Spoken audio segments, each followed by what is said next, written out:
Everyone quiet. Sounds like we have a visitor approaching. Hello, fellow traveler. You look tired. We're on a long road trip and stopped here to set up camp. You're welcome to rest here for the night. There's always room around our fire. So have a seat. The food's hot, the drinks are cold, the fire is warm, and the stories, hopefully, are scary. I'm Jeremy, and I'm the driver on these road trips we take, but for the night, I'll be your storyteller. So settle in for some stories from the road. Tonight's story is called The Lonely Stars, Part 6 of the Wicker Saga, written by Shadow Swimmer 77. Houston, come in. This is UN Space Station Libra. Come in, Houston. No reply, just like every other time.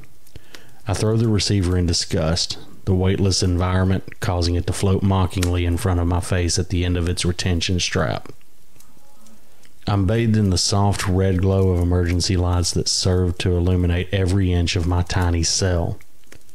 I take a deep breath to calm my nerves before returning to fiddle at the maintenance panel. I've been in here for 2 weeks now. Libra was designed as the successor to the International Space Station. Typically, there's a minimum 2 crew on board at any time. I was supposed to be out of here 3 weeks ago with the British and the Chinese astronauts who came up with me, but unfortunately, the replacements had some mechanical complications, and then nasty weather delayed the Moscow launch another week. Even so, they should have been here days ago.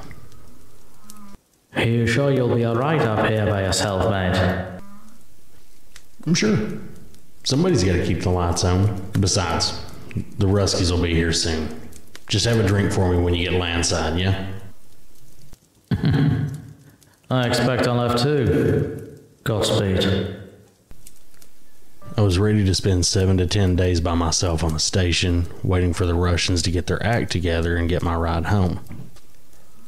I'd done some time in an isolation chamber during my training, so I knew how to handle being stuck in a confined space with myself. The trick is to not listen to the voices. The station itself isn't roomy, but it has 5 different modular compartments, more than enough space for one person to not feel enclosed. Even better, every module except for the emergency cell has specially reinforced portholes giving magnificent views of the Earth far below. It was photos of this breathtaking panorama that had first driven me into the NASA program almost 20 years ago. So what better way to spend a week than by gazing at the world in all its glory? Since our planned experiments were complete, other than basic maintenance, that's exactly what I spent the first several days doing. I could lose myself for hours watching the whirling blues and browns fly by underneath, the sun rising and setting every time I completed an orbit. Then came the event. 5 days into my lonely vigil, I'd been roughly woken by a blaring alarm. Houston was trying to reach me and they needed me now. What's going on, Houston? Weird readings, Libra. Satellites register some sort of anomaly we're just now picking up. Don't know if it's solar flares, some kind of field left behind by a passing comet, or something else. We'll be moving into the area within the hour. There's no telling how the systems are going to respond. Better button up in the emergency cell until we're through. Okay, how long will that be? Don't know. We'll be in touch. It was good advice. Alarm started sounding almost exactly 60 minutes later, and abruptly, whole sections of the station's instrument panels started shutting down. I was able to keep track of everything that was going on from the master controls in the emergency cell, so I knew exactly when power to the station completely cut out. There was a tense 5 to 10 seconds before the emergency batteries kicked in. Then, with a soft whine, they powered up the red lights I'd been basking in ever since. I paused my work at the maintenance panel. For the 1000th time, I take out the photo of my wife and daughter. They're both smiling, holding each other close. Are you going to space again, Daddy? Yes, honey, but not for too long this time. I don't want you to go. Don't worry, I'll be back before you know it. The emergency batteries are designed to provide minimum function, pretty much just life support and basic communications. Theoretically, they'll last long enough that I'll have to be more concerned with running out of food and recycled water before worrying if they're going to run dry. But I'm blind and deaf in here. The communications are rudimentary, designed to run on almost no power, so it's small wonder I haven't been able to reach Houston. I have to do something. I can't even see outside since the emergency cell was designed specifically without any kind of viewport. The walls are starting to close in, and in a cell this small, there's not much room to shrink. At least the voices haven't started yet. Like I said, the trick is to avoid them. But in here, there's nowhere to run, nothing to distract my mind. The main system is powered by exterior solar panels. The system had been tested and retested to automatically restart in the event of a catastrophic failure, but when it actually counted, something stopped the reset. After a day or two, I decided to take matters into my own hands and pop the cover of the maintenance panel. After 2 weeks, I've gotten exactly 0 response for my efforts. As I put the photo of my family back in my pocket, the fear and unfairness of it all momentarily get the better of me. Damn it, I was supposed to be home weeks ago. In frustration, I hit the panel as hard as I can with my open hand. Amazingly, that does the trick. With a click and a whir, the red lights shift to white and the instrument panels begin powering up to their fully operational state. Ecstatic, I throw myself across the cell to the communication array. Houston, come in. This is Space Station Libra. I try the line for 20 minutes. Still no response. What the hell is going on? A gnawing pit is growing in the base of my stomach. While the system was down, I could make excuses for the radio silence. Use them to keep the panicky feeling to a dull roar. But now, I have to get out of this stupid cell. I may not be able to talk to the people down there, but at least I can watch them. If I imagine hard enough, maybe I'll see my little girl, looking to the sky to see if she can spy the station as it passes overhead. I unseal the airlock and move to the next module. I chuckle to myself. Maybe I'll be able to see my replacement shuttle. I peer through the viewport. Then, frantically, I move from module to module, looking through each porthole in turn. The pit growing deeper with each passing moment. She doesn't want you to go.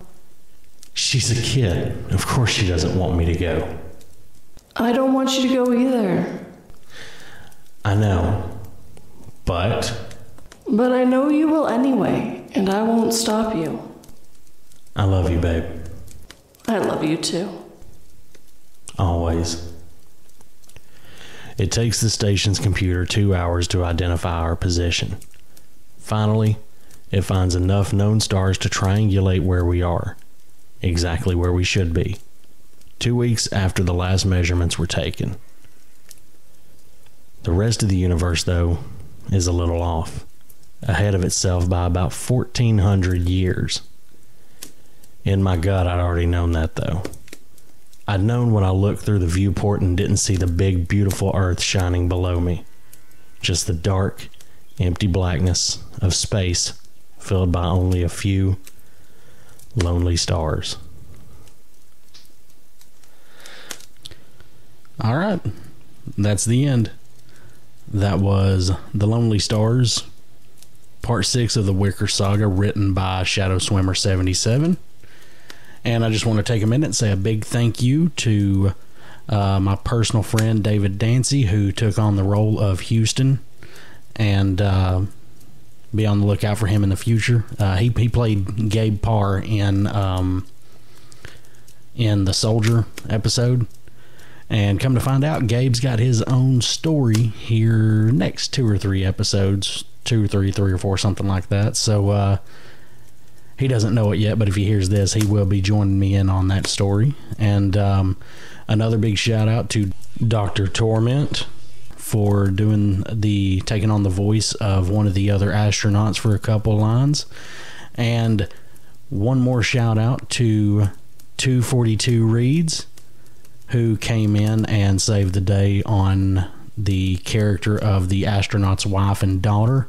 I needed someone to take that on. It'd been I guess kind of slow going for the last couple of months trying to get that in line, so just actually had Dark Little Voices suggest reaching out to her, and she took on the role for me. So big thank you to her. Go check out 242 Reads on YouTube. Go check out Dr. Torment.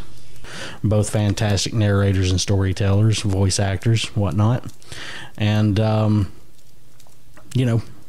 if you're listening on YouTube, feel free to leave a comment and let Dave know how you enjoyed his portrayal of the Houston character. And thank you guys for being so patient. I think my last upload was pushing 2 months ago, 3 months ago, something like that. I don't know. It's been, I think, about 2 months ago. Seems like the Christmas episode was the last one I uploaded, and it's just been slow going trying to get the Lonely Stars out there. The next episode coming up is called The Fishing Trip, and I think I've already got my voice actors lined up for that one. So hopefully that one will be out and ready to go. Hopefully by next Wednesday. I think I've already got my parts recorded. I need to go back and listen and make sure. But again, thank you all so much for joining us here tonight. Big shout out again to Dave, Dr. Torment, and 242 Reads. And I think we are going to call it a night here. So let's all get some rest. And let's keep that fire burning low. Good night, everyone.